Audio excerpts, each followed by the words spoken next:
কি উঠতেও খালি কাজ তো নানি আমরা হয়তো ঈদের দিন আমি মেহমান আইবা বলছি তখন সবত বলতে আনা লাগে বলছি আর আমি গেছি কিনা সকাল সকাল মানে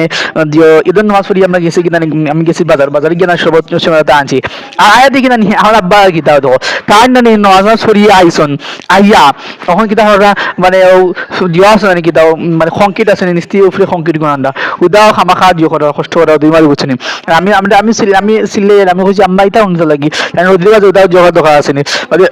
আমি আম্মায় ডাকি আনলাম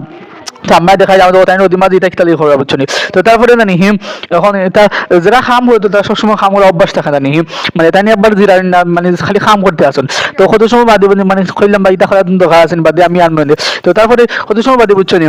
আমাদের 3টা সময় গরু গরু দেখে আই বুঝছো গরু গুণ আলিতাম আসলে বাদে তখন গরু গুণ খান দিলা দেওয়া হয়ে গেছে আর আমি লিয়ে আইমো তো বাদে আমি আটি যাইয়া দেখে বুঝছো আর মানে দেখা আমার গরু গুণ সুন্দর আসেনি তো তারপরে আমি দেখি গিয়া আনিয়ে দিয়েছি বান্ধিয়া গরুর ভিতরে বান্ধিয়া গামলা দিয়ে গরুর ভিতরে